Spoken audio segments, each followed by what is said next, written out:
मैं अपने दोस्त राज के साथ मुंबई जा रहा था। यात्रा की दूसरी शाम में हम दोनों ने नांदेड़ हाईवे न चुनकर शांत जंगलों वाला रास्ता चुना। इस शांत रास्ते पर राज ने गाड़ी रोकने के लिए कहा क्योंकि उसे वॉशरूम जाना था। मैंने उससे पूछा क्या वह कुछ समय तक रुक सकता है, जिस पर उसने कहा यदि वह 1 मिनट भी रुका तो उसका पेट फट जाएगा। मैं आसपास कोई पेट्रोल पंप खोजने लगा, लेकिन मुझे कहीं भी कुछ दिख नहीं रहा था। मैंने सोचा उसे जंगलों में जाकर टॉयलेट करने को कहूं तो ठीक होगा। तभी मुझे अंधेरे को चीरती हुई एक रोशनी देखी।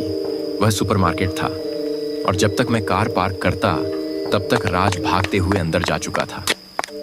कार के अंदर बैठे हुए ही अचानक मुझे बहुत जोर की भूख लगी। मैंने अपनी जेब में हाथ डाला तो कुछ रुपए पड़े हुए थे। मैंने सोचा अंदर चलकर कुछ खाने को ले लेता हूं ना। मैं वहां पर रखी सारी चीजों को देख रहा था और तभी मुझे लगा कि कोई मुझे पीछे से देख रहा है। मैं तुरंत पीछे घुमा और एक आदमी को देखा। मुझको देखते ही वह दूसरी ओर चला गया। मैं भी जल्दी से अपना सामान लेकर अपनी कार की तरफ आ गया। मुझे सुपरमार्केट के पीछे का घना जंगल दिख रहा था। राज को गए बहुत देर हो गई थी, तो मैंने उसे मैसेज किया। हो गया?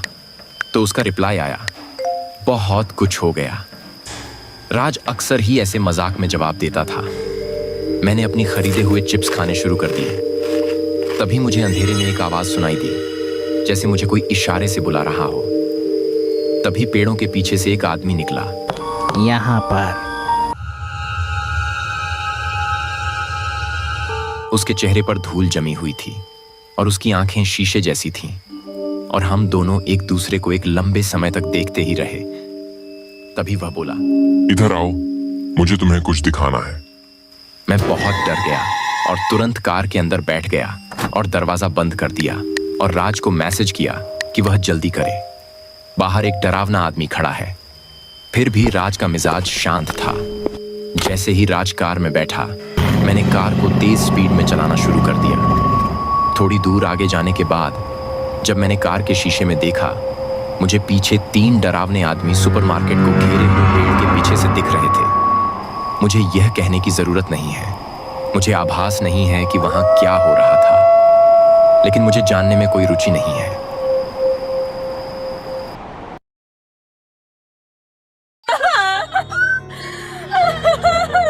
यह बात तब की है जब मैं 12 साल की थी और घर पे अकेले थी। मगर यह कोई बड़ी बात नहीं थी क्योंकि हम एक सुरक्षित शहर में रहते थे। मेरे मम्मी पापा नानी के घर गए थे और मेरी तबीयत खराब होने के कारण मैं नहीं जा सकती थी। करीब 10 बजे मुझे नींद आने लगी। मेरा कमरा काफी छोटा था और उसमें एक खिड़की थी जो मेरे बिस्तर के बिल्कुल सामने थी। मुझे उस खिड़की से काफी डर लगता था क्योंकि बचपन से उसे देखकर मेरे मन में काफी अजीब और डरावने ख्याल आते रहते थे। लेकिन जो अब मैं बताने जा रही हूँ वह कोई सोच भी नहीं सकता है। मैं सोने ही जा रही थी जब मुझे बाहर से एक भयानक चीख सुनाई दी। वह एक बहुत डरावनी चीख थी। मैं अपने बिस्तर पर चुपचाप शांति से लेटी रही ताकि मुझे दोबारा से वह आवाज सुनाई दे और मैं समझ सकूं बाहर क्या हो रहा है। पर बाहर सब शांत था, जैसे कुछ हुआ ही नहीं, और वह एक असाधारण शांति थी।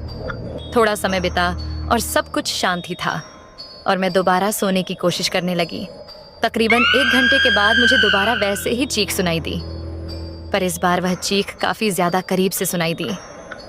मैं वहीं पर जम गई और डर के मारे हिल भी नहीं पा रही थी। करीब आधे घंटे के बाद फिर से वैसी ही चिल्लाने की आवाज आई।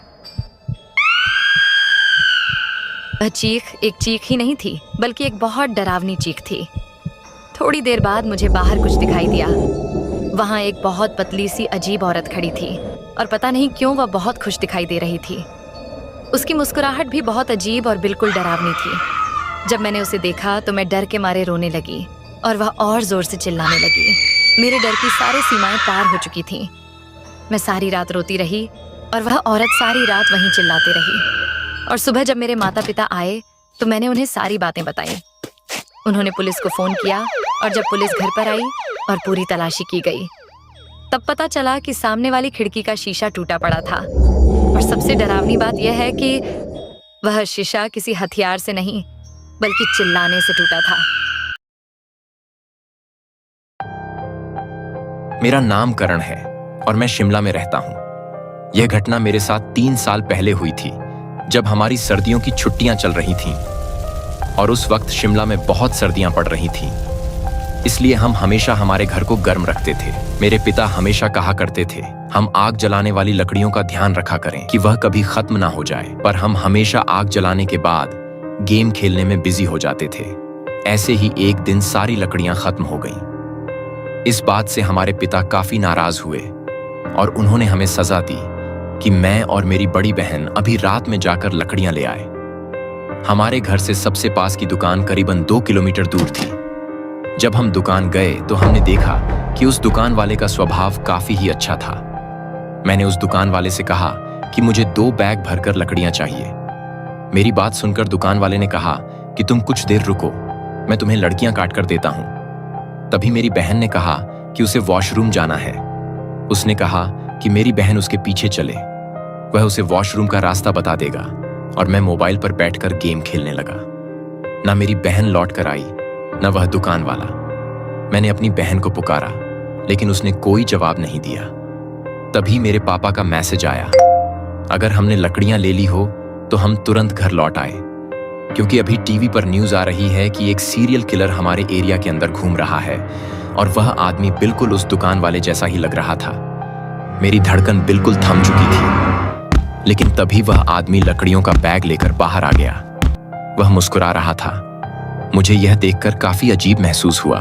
तब फिर उसने मुझसे कहा कि मेरी बहन मुझसे काफी दूर जा चुकी है और उसके कपड़े पर एक लाल धब्बा लगा हुआ था। तभी मैंने बैग खोलकर देखा। तभी बैग के अंदर एक पिंक कलर की क्लिप रखी हुई थी। मैं अचानक उठा और लकड़ियों से भरी हुई बैग को उस पर बार बार मारना शुरू कर दिया। तभी वह गिर के जमीन पर बेहोश हो गया, और तभी मैंने अपनी पॉकेट नाइफ से उसे मारना शुरू कर दिया। तभी चीखने की आवाज आई और मेरी बहन ने कहा, करण रुक जाओ, यह सब एक मजाक था। मुझे कुछ समझ नहीं आ रहा था कि मुझसे यह क्या हो गया। मेरे हाथ से पॉकेट नाइफ छूट गई। तभी मेरी बहन ने कहा कि हमें जल्द से जल्द बॉडी को ठिकाने लगाना पड़ेगा। तभी मैंने उसे शॉप की चारों तरफ नजर दौड़ाई और मैंने उस आदमी की बॉडी उठाई और एक कमरे में जाकर छुपा दिया। जब मैंने उस कमरे की लाइट जलाई तो उससे कमरे का पूरा दृश्य बदल चुका था। वह कमरा पूरी तरह से खून से सना हुआ था। वहां जगह जगह लोगों की मरी हुई बॉडी पड़ी हुई थी। तभी मुझे समझ आए कि वह आदमी सही में एक सीरियल किलर था। हमने जल्दी से उसके बॉडी को एक कपड़े से ढका और भागकर अपने घर पहुंचे। मेरे पिता ने मुझसे पूछा कि हम घबराए क्यों हैं, लेकिन हमने अपने पिता से कुछ नहीं बताया, और उसके बाद से हम हमेशा ध्यान रखते हैं कि हमारे पास हमेशा लकड़ियों का स्टॉक हो। लेकिन एक बात मुझे आज तक नहीं समझ आए कि आखिर पुलिस को उस सीरियल किलर की बॉडी आज तक मिली क्यों नहीं।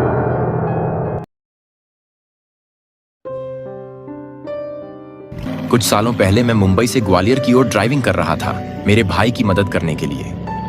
फिर रास्ते की बाईं साइड पर मैंने काफी छोटे से और पुराने होटल पर अपनी गाड़ी को रोका। उस वक्त काफी रात हो चुकी थी, लेकिन वह मेरे पास एक अकेला ऑप्शन था। मुझे यहां तक याद नहीं कि किस व्यक्ति ने मुझे होटल में चेकिंग करवाया था। मैं बहुत थक चुका था और काफी मुश्किल से अपनी आंखों को खुला रखा था। मुझे बस इतना याद है कि मैं बेड पर बैठा अपने जूते निकाले और देखा कि मेरा रूम किसी दूसरे रूम से जुड़ा हुआ है। मुझे उस वक्त देखकर लग रहा था कि वह हैंडल ठीक तरह से लॉक है। फिर मैं बेड पर लेटा और बेड पर लेटते ही मुझे नींद आ गई। फिर कुछ देर बाद मैं करवट लेकर सोने लगा। मुझे याद नहीं है मैं कितनी देर से सो रहा था। फिर जब मैं उठा तब वह एक बड़ी भयानक स्थिति थी। किसी ने मेरे पीठ में चाकू घुसा दिया था। फिर मैं डर के मारे चिल्लाया और बेड के पीछे गिर गया। फिर जब मैंने देखा तो मुझे एक भयानक सी हंसी वाला एक पतला सा आदमी दिखा, और फिर वह वापस अपने कमरे में भाग गया। फिर मैं पार्किंग की ओर भागा और दर्द से चिल्लाने लगा, और फिर मुझे अस्पताल ले जाया गया, और फिर डॉक्टर ने मेरे पीछे से वह चाकू निकाला। फिर मैं कभी वह होटल नहीं गया, और मुझे कोई भी अंदाजा नहीं था कि उस रात मेरे साथ क्या हुआ और वह अजीब सा आदमी कौन था।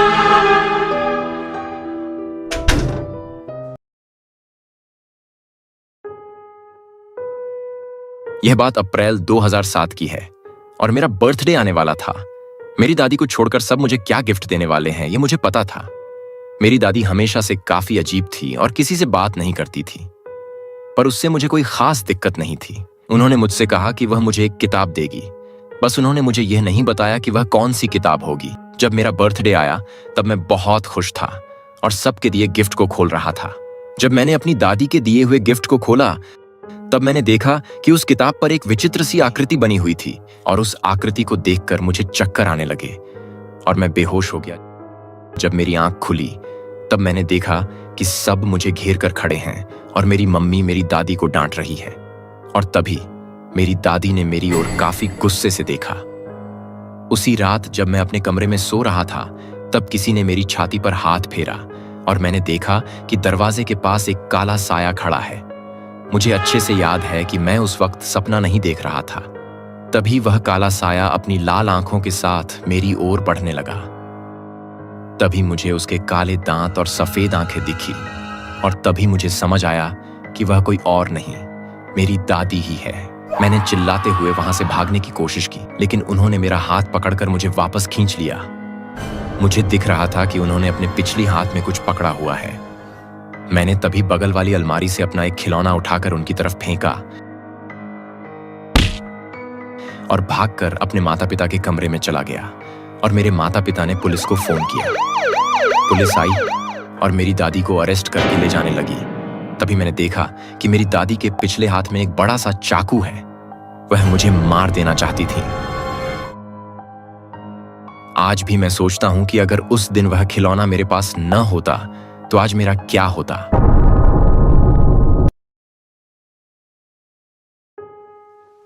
जब मैं 7वीं क्लास में था तब एक दिन बहुत तेज बारिश हो रही थी और मैं वापस घर जा रहा था। मेरा घर लगभग 1 किलोमीटर की दूरी पर था और रास्ते में एक कब्रिस्तान से होकर जाता था। वह कोई डरावना कब्रिस्तान नहीं था, बल्कि वहां काफी लोगों का आना जाना था। मुझे याद है मैं एक बेंच से होकर गुजर रहा था जिस पर 3 लोग बैठे हुए थे। उनमें से एक उठकर मेरे पीछे पीछे चलने लगा। थोड़ी देर बाद मैंने पीछे मुड़कर देखा और मेरे पीछे मुड़ते ही उस आदमी ने अपनी आंखें नीचे कर लीं। उसकी वर्दी भी उसके साथ बैठे बाकी दोनों लोगों की तरह ही थी। उसकी वर्दी पर लिखा था फ्रैंक। बाकी लोग आते जाते गए, मगर वह आदमी अभी भी मेरे पीछे ही चल रहा था। मुझे चिंता होनी शुरू हो गई। काफी ठंडी बारिश है, नहीं? मैंने मुस्कुराकर सहमति जताई।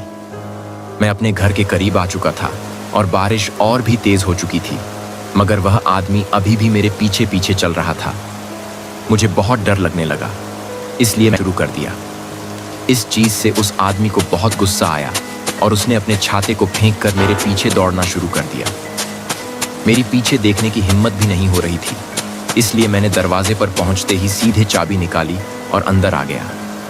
और जब मैं उसे देखा तो वह आदमी गुस्से में बारिश में भीगते हुए मुझे देख रहा था। मैंने दरवाजा बंद किया और तुरंत पुलिस को फोन किया। फोन करते हुए जैसे ही मैं खिड़की से बाहर देखा, वह आदमी वहां से गायब हो चुका था। थोड़ी देर बाद जब मेरी दीदी घर पर आई तो मैंने उनको सारी बात बताई, पर उन्हें मुझ पर विश्वास नहीं हो रहा था। बाहर बादल चमक रहे थे और बीच बीच में मैं मेरी कमरे की खिड़की के जरिए तमाम परछाइयों को देख रहा था। तभी मैंने एक आदमी का साया देखा और मेरा दिल मेरे गले में आ गया। मैं धीरे धीरे चलकर अपने कमरे से बाहर आया और जब मैं बाहर वाले दरवाजे तक आया तो मुझे खिड़की पर एक हेडलाइट की रोशनी में एक चेहरा दिखा। वह चेहरा फ्रैंक का था। मैं तुरंत अपने कमरे में भागा और दरवाजे को बंद कर अपने चद्दर में लिपट कर बैठ गया। और उस रात मुझे नींद नहीं आई और उस रात के बाद से मैंने कभी फ्रैंक को नहीं देखा। पर मैं जब भी वैसे नीले कपड़े में किसी आदमी को देखता हूं तो मुझे फ्रैंक की याद आ जाती है। यह बात 2 साल पहले की है। मैं एक होटल रिसेप्शनिस्ट का काम करता हूँ। हमारे होटल में एक काफी बड़ा हॉल था, इसीलिए हमारे होटल में हर साल हाई स्कूल के बच्चों के लिए फ्रॉम रखते हैं। हॉल का रास्ता रिसेप्शन से होकर जाता था। 2017 का फ्रॉम शुरू हो चुका था।